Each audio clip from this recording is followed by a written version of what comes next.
So I'm coming back to our topic, children, the part 24. So we left the topic there.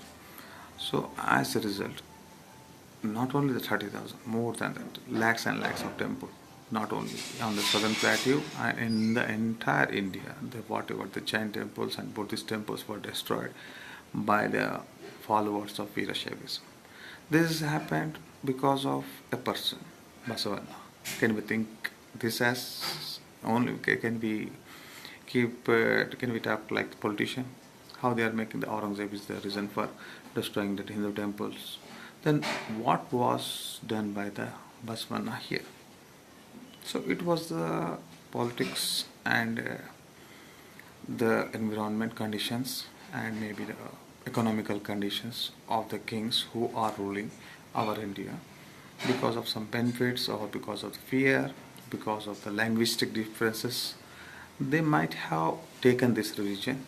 They might have thought that Shiva can protect them mainly, nicely than the Vishnu. So this you have to think. As per me, no difference. Previously, the Dalits or whatever, the lower caste Shudras peoples are not allowed in the temples. So when the Veerashaivism came, nearly Dalits or whatever, they are started by building their old temples. So here one more thing. How many temples? Lakhs of temples. So he Basaveshwara, he is a bigger destructor than the Aurangzeb. No? Who came after him? So maybe he learned, who the Aurangzeb might have learned the destruction of temples from Basavana. Okay? So this is children. This we had to don't take this as a consideration, just a joke. So then you have to think upon this. So after him, the flow continues, and then what happened? The Veerashaivism flourished very lot, and after that, today, even if you think, if you realize, if you carry out, if you calculate, even the the noble priest of Hinduism, the Brahmins, whoever from Kashi to Kanyakumari on the popular temples, they are no one but the followers of Veerashaivism and who accepted Hinduism during the time of this Veerashaivism flourishment. Okay, children. Then this was happened. This is the thing. So this have changed the world. So then, not only this, many fluid, many temples are destroyed. Havati. So then, and these Buddhist temples, Jain temples are constructed or modified as Shiva temples. Today we can see a lot of things, the gopuras, mandapas, which are still exist in the South India mainly. They are nothing but the previous Buddhist temples, Buddhist monasteries, Jain monasteries we can have. So I'm not creating here a feeling. You have to think as a historian, as an archaeologist, I am giving you the close. This we have to protect whatever in the form in these temples, or it may be the Buddhist temple. We have to preserve that. If we have to improve the tourism.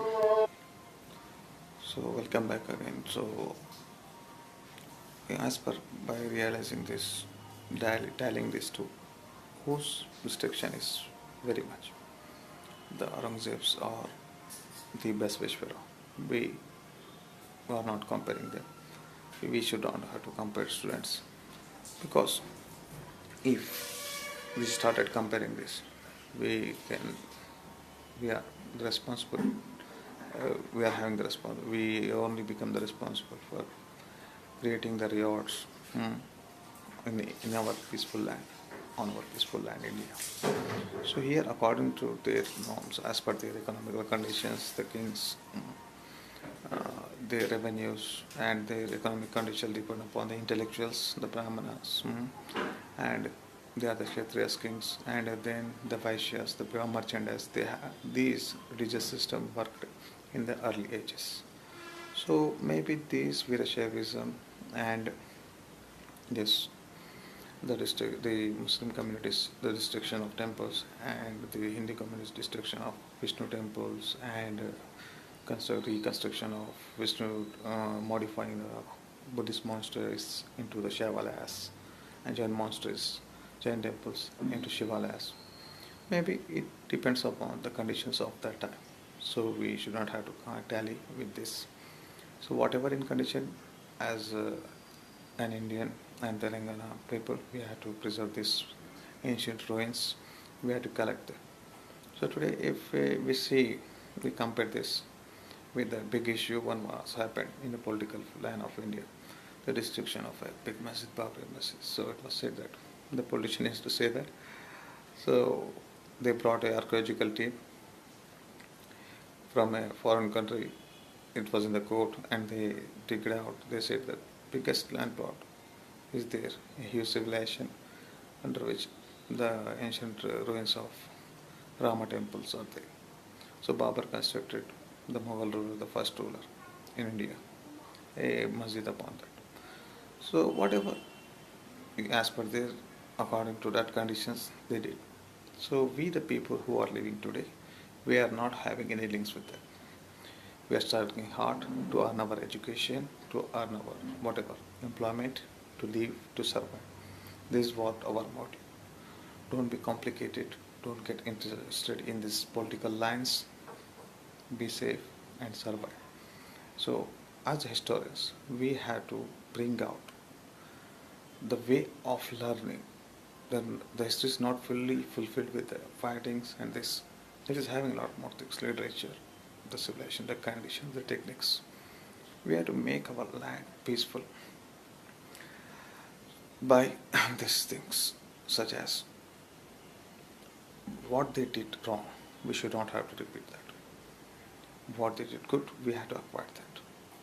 Maybe the thing that earlier people are having a lot of skills. Many I discussed in my previous lectures, such as they used to produce large agriculture crops per year, 3 agriculture crops, some says that 4. Today that's what Japan doing. It takes nearly 6 times rice production compared to India. So in the same way, we can improve the production of rice or whatever the agriculture. So today, if you see, the farmer is taking the paper and he was rotating around, revolving around the banks. He left out the bluffs, he left out that. A labor was sitting outside the factory and industry. He was in search of a job. So what is the reason? So they left out their traditional works and they came on the road. Because of this, we can say that one of the reasons is the political situations and the beginning of the highly popularization of religiousness. So even we are not having particular norms that and proves that who are our ancestors, even though we are civilized, we are using the machines to communicate each other. So how can we come to a conclusion that you belong to this region, you belong to this? It depends upon his nature. He may be an astic or he may be astic. As we are having a right to speech, we are talking, we are not hurting anyone's feeling. It depends upon it. If there is God, they can worship. If there is no God, they can't worship. Our constitution provides us the right. Then coming back to our historical topic. Today we have discussed a lot more things. Then our topic has been selected man and his emergence. He survived. He faced many things.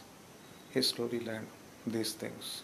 And still he is fighting with the nature and geographical condition to make his life beautiful.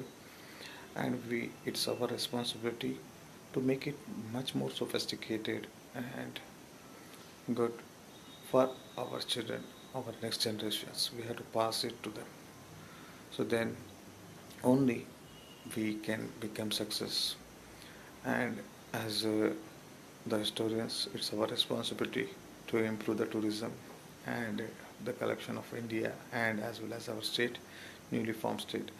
And so why I am repeating newly formed state? Because this is a Deccan Plateau. That's having a lot of importance. There are a lot more complications we come to know about. I will discuss about it in next classes, mainly about the Acharya Nagarjuna, Acharya Siddha Nagarjuna. So the two famous Buddhist monks who survived upon the land of Telangana. So now that the state was divided into Andhra Pradesh and Telangana. So one of the biggest place gone on the Andhra Pradesh side, that is Amravati, and next which was remained here is Nalgonda. In the Nalgonda district, the Nagarjuna Kota.